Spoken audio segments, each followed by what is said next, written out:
Puppets. Confusion sometimes borders on ridicule. To come one step nearer to the question of human responsibility, another phrase from the opponents begs for analysis.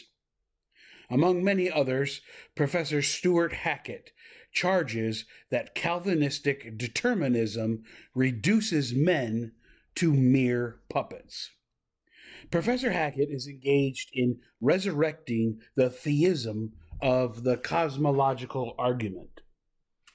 In this endeavor, he opposes a theory called presuppositionalism on the ground that it is based on a previously adopted theological position. This, of course, is what the present book has done. These chapters have presuppositions, and attention has been called to them. But Professor Hackett's apparent inference is that such a procedure should be avoided. Yet, strange to say, his final and clinching reason for rejecting presuppositionalism is, quote, "Thus the presuppositionalist approach lands one in an extreme Calvinistic atmosphere. If one feels comfortable there, let him remain with this God who has created rational men as mere puppets of his sovereignty." End quote. Here there are 2 points. The minor point is that Professor Hackett, in arguing against presuppositionalism, adopts his own presuppositions. Of course, his presuppositions are Arminian, but even so, he has not escaped presuppositionalism. The major point, however, is that Calvinism is supposed to reduce men to puppets. Such an objection could arise only upon an ignorance of Puritan writings. Perhaps the objector has seen a chapter in the Westminster Confession on free will. Or he may have read in the Shorter Catechism that our first parents were left to the freedom of their own wills. Then, without reading the literature of that day, he assumes that official Calvinism is more moderate than the view defended here, and that a denial of free will is hyper-Calvinism. A creed, however, is not a detailed philosophical treatise, and its phrases must be understood in the sense in which the authors meant them. If this meaning is not clear from the creedal context itself, it must be sought in the literature. Now, the Westminster Confession indeed speaks of the natural liberty of man's will. The first paragraph of chapter 9, quote, "God has endued the will of man with that natural liberty that is neither forced nor by any absolute necessity of nature determined to good or evil." End quote. These phrases could seem to be accommodations to the theory of free will, but they can seem so only because the meaning of the phrase absolute necessity of nature has been mistaken. The Reformation Principles, a part of the standards of the Reformed Presbyterian Church, makes a clearer statement when it condemns as an error the view that man is necessarily impelled to choose or act as an unconscious machine. Even the earlier 17th century phrases must have seemed unambiguous when they were written, for they were chosen against the background of a century of discussion. They are certainly to be taken in a sense consistent with the Confession's chapter on the divine decree. Here again, the Reformation Principles is quite clear, for the immediately following error denounced is that he can will or act independently of the purpose or the providence of God. If the meaning of these phrases has been forgotten by some present-day writers, the remedy lies in reading the discussion of the 17th and 18th centuries. First, some material again from John Gill will be put in evidence. Gill is chosen particularly because he was not a Presbyterian. It needs to be recalled that these ideas were not limited to Presbyterians. For Gill's extended context, see The Cause of God and Truth, Part 3. The actions of glorified saints, he says, are done in obedience to the will of God. These acts proceed from the saints freely, though their wills are immutably determined so that they can never do otherwise. Sin is impossible in heaven. By these phrases, Gill shows that the term freely is consistent with immutable determinism. That action, he says again, which is voluntarily committed against the law of God, is blameworthy, though the will may be influenced and determined to it by the corruption of nature. Because sin is no less sinful, because man has so corrupted his way that he cannot do otherwise. Thus, Gill connects responsibility with volition or will. But the will is not a free will because the man cannot do otherwise. In opposing the materialistic philosophy of Thomas Hobbes, John Gill states that the question is whether all agents and events are predetermined extrinsically without their own concurrence in the determination. The dispute with Mr. Hobbes, he continues, is not about the power of the will to do this or that, but about the natural liberty of the will. This line of argument makes the natural liberty of the will to consist in its freedom from extrinsic or materialistic causes. Hobbes, if anyone does, makes man a puppet, because man's actions are completely determined by physical and chemical causes. This is, of course, one form of determinism, but it has never been Calvinistic determinism. And to charge against Calvinism what may no doubt be properly charged against Thomas Hobbes only shows ignorance of the Calvinistic position. More at length, John Gill says that the necessity we contend for, that the will of man lies under, is a necessity of immutability and infallibility with respect to the divine decrees, which have their necessary, unchangeable, and certain event. All which is consistent with the natural liberty of the will.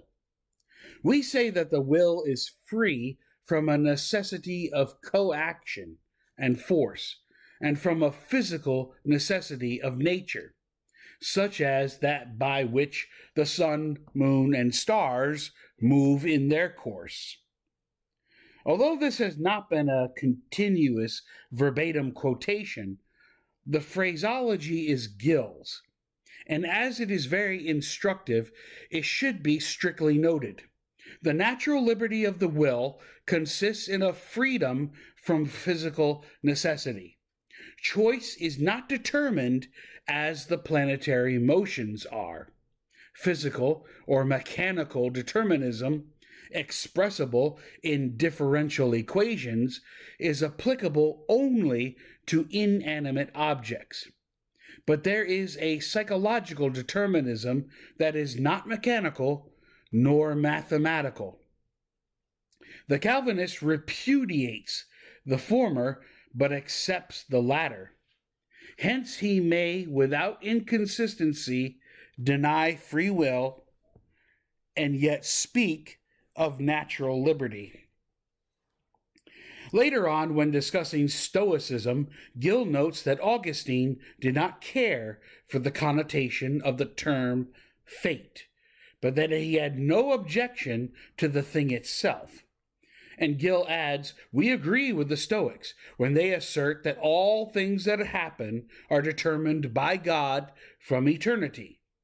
Some of the Stoics were very careful to preserve the natural liberty of the will, as we are. For example, Chrysippus taught that the will was free from the necessity of motion. John Gill was a Baptist. In order further to avoid dependence on Presbyterian sources and to show that these are the doctrines of Protestantism, A few lines will be taken from the enthusiastic Anglican, our previous friend Augustus Toplady, now as a theologian rather than as a historian. The first reference comes at the end of section 8 of his history, to the sentence, quote, "Calvinism disclaims all compulsion, properly so called," end quote.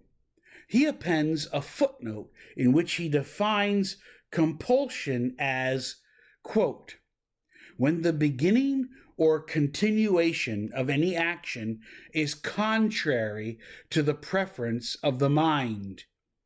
In the supernatural agency of grace on the heart, compulsion is quite excluded, be that agency ever so effectual. Since the more effectually it is supposed to operate, the more certainly it must engage the preference of the mind." Close quote.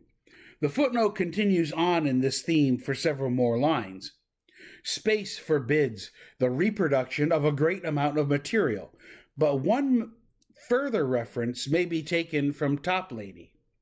In a work entitled "The Scheme of Christian and Philosophical Necessity Asserted," there are the following sentiments.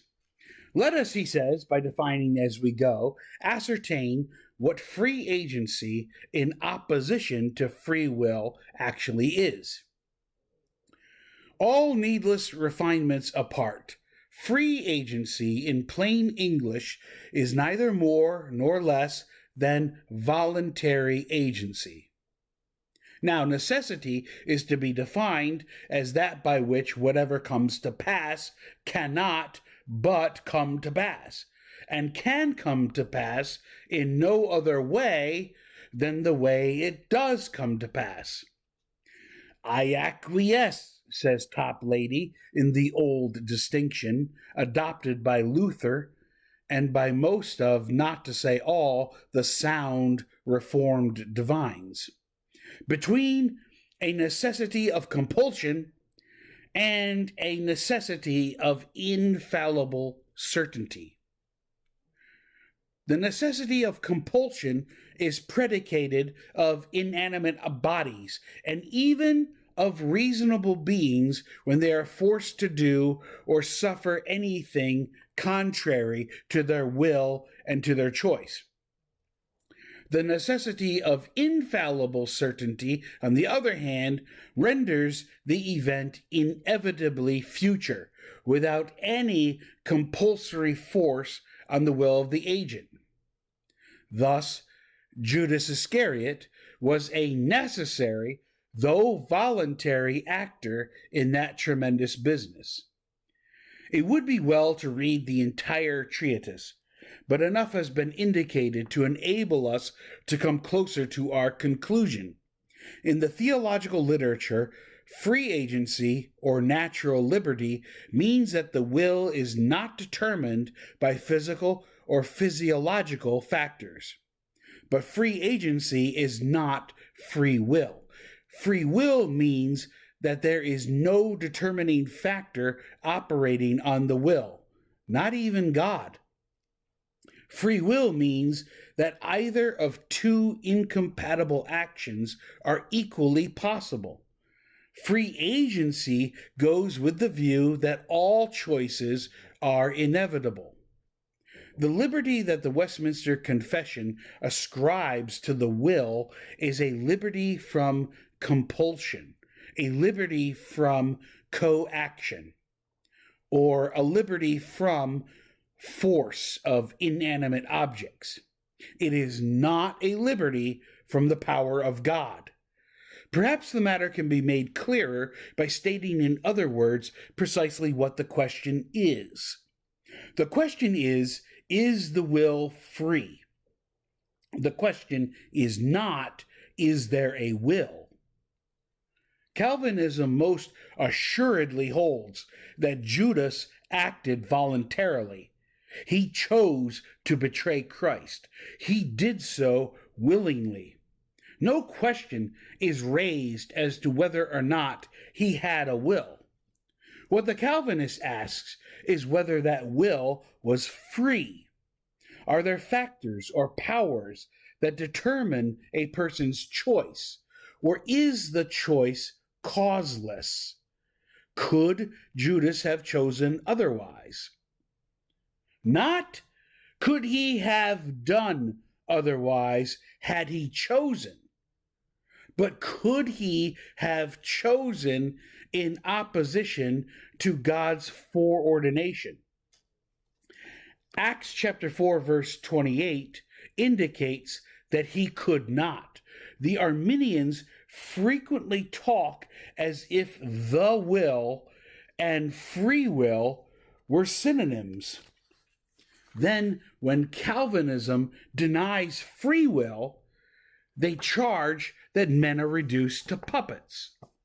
Puppets, of course, are inanimate dolls mechanically controlled by strings.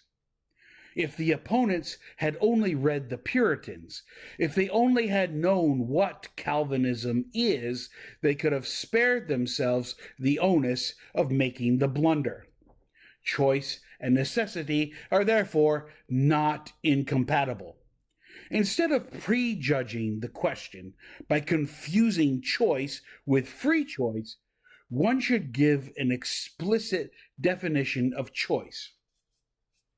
The adjective could be justified only afterward, if at all.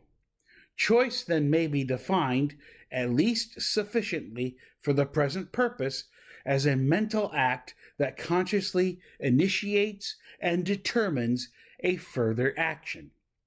The ability to have chosen otherwise is an irrelevant matter and has no place in the definition. Such an ability could only be argued after the definition of choice has been made. We cannot permit the Arminians to settle the whole matter simply by selecting a definition. A choice is still a deliberate volition, even if it could not have been different.